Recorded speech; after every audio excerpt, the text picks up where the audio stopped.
What's up, Taiwan? I'm Sandy Chi with news from here in Taiwan and around the world. The government says it plans to adjust property taxes policies to discourage house hoarding. Eric Tai has more. It's hard to buy a house in Taiwan. The country has one of the highest house prices to income ratios in the world. But the government is hoping to try and change that. The cabinet has proposed regulations to increase taxes for house hoarders, hoping they offload properties for new homeowners. The first part of the proposal looks to list properties at the national level rather than at the local level. For example, if someone owns 3 houses in Taipei and 3 houses in Taichung, they are currently taxed separately. The proposed bill would instead group all 6 together for tax purposes.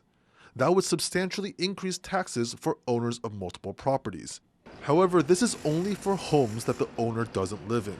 Property tax for owner-occupied dwellings would be reduced, while taxes for additional properties would be increased across the board. But the head of research for a commercial real estate investment agency has some concerns about this proposal. She says that while housing transactions have dropped this year, housing prices have stayed the same, which could be an indicator that the increased taxes may not have much impact. But she does acknowledge that prices may drop over time. If the total transaction volume continue to go down in the next few quarters, we do believe that we will start to see a moderate decline in housing prices going forward. While the government is hoping to make it easier for people to afford houses, Lee says they should focus on increasing income. So we think that it's really up to the government to consider how to make everyone and every Taiwanese people in different industries, not just in the high-tech industries, can increase their household income, so they will be the housing prices will be more affordable to these people. For now, the government is pushing the property tax angle, hoping house hoarders will offload their properties and let more people have a place to call home. James Lin and Eric Tai for TaiwanPlus. Police have busted a biotechnology company in southern Taiwan for working with illegal loggers. 窃取高单价之野生牛樟菇，再贩售给知情的生技业者。本案共计查扣牛樟端木及野生牛樟菇市价大约新台币40万元。 This is the second time the police have busted this group of illegal loggers. The case has been handed to prosecutors for further investigation. If found guilty, the poachers and buyers could be fined up to $640,000 or jailed up to 7 years. Students at Taipei Schools may soon find themselves in slightly smaller classes. The local government is considering cutting class sizes from 2024 by 1 student, from 35 to 34. Schools in Taiwan's capital have been struggling to fill classrooms as Taiwan's birth rate continues to fall. Educators say the cut would improve education because students do better in smaller classes. Martial artist Gao Xingyi has bagged a gold medal at the World School Taekwondo Championships in Mexico. The athlete from Taiwan claimed the top prize last week after defeating her Ukrainian opponent in the women's under 55 kilogram finals. Gao is a high school student from the southern city of Kaohsiung. She started practicing Taekwondo at the age of 7 and for the last 10 years has been undergoing 3 hours of intensive training each day. She's currently gearing up to compete in this year's National Games in October. Scientists in Taiwan have discovered a better way to stop the spread of blue-green algae and use it for positive means, Bing Wang reports. This is the Paraná River in Argentina. It turned green this February, covered in blue-green algae. Excessive growth of the algae has negative effects on both the environment and human health. But Academia Sinica, Taiwan's top research institute, discovered that removing an enzyme can increase the carbon fixation rate. Carbon fixation is a process through which plants convert carbon dioxide from the atmosphere into usable organic compounds, playing a crucial role in regulating Earth's carbon cycle.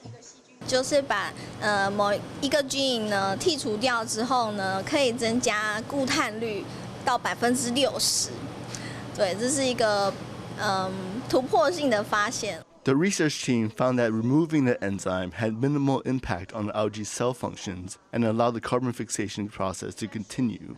Another major discovery is that the blue-green algae converted the absorbed carbon into sucrose.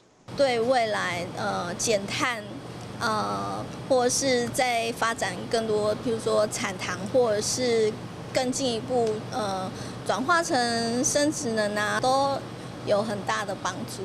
Environmentalists are worried about the spread of blue-green algae and have been looking for ways to stop the spread. But with this new discovery, the algae can be used for good and cease to damage the environment and human life. John Su and Bing Wong for TaiwanPlus. Taiwan has set a new national record for the amount of power generated by renewable resources. Its generation rate was over 20% for 2 days in a row. This means 1/5 of all electricity used then comes from renewables. Taiwan has pushed for more investment in green energy for a decade. Renewables like solar and wind are fast becoming an important energy source during the country's hot summers. Researchers at Taiwan's top university are using corals to track how ocean currents in the South Pacific are getting stronger, and to better predict what that could mean for our climate. Sally Jensen has more. Making holes in the corals. But don't worry, it's all for science. These researchers on the Solomon Islands are using the marine animals to find out how Earth's climate is changing. They say corals in this part of the world can shine a light on South Pacific currents and the climate systems they help regulate. The groundbreaking research published in the science journal Nature has been carried out by these scientists at National Taiwan University. 而我们就反之就可以用这个同位素的变化去推估水团的这样的一个交换的变化，也就是告诉我们西边界流的强弱。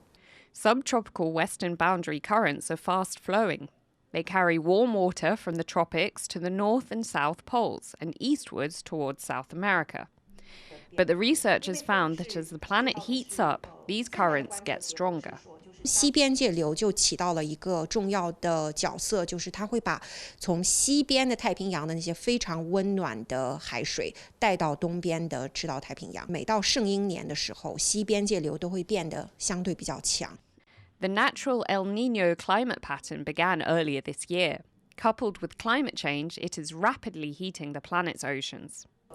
These scientists have found that by gauging the strength of the western boundary current, they can estimate how intense El Niño might be and what this could mean for our weather systems. So, thanks to these corals, we now have a better idea how Earth's currents and climate are changing. James Lin and Sally Jensen for TaiwanPlus. Mango lovers in Taiwan are spoiled for choice, especially in Tainan in the country's south, which every year hosts a contest to find the best. Bryn Thomas has the story. For fruit lovers, the International Mango Festival in Taiwan's southern Tainan City is a dream come true. But for farmers like Zhuang Shenlong, it's serious business. 甜度的话，其实我每年都在改进，因为我们是山坡地本身它的甜度就会比较高。 Zhuang took home the grand prize at this year's festival, which runs throughout July. His winning mango variety had a sweetness rating of 15, at the higher end of mango's natural sweetness range. Farmer Zhuang of Tainan's Nanxi district says the secret to cultivating it is in the pruning. 你这条打掉一半，你自然说你的花就会少一半。所以养分啊什么这样就会比较充分。对对对，分配到每个果实上面。 Summer is mango season in Taiwan. The sweet fruit appears in drinks and salads or is eaten fresh. They're even served alongside cold noodles.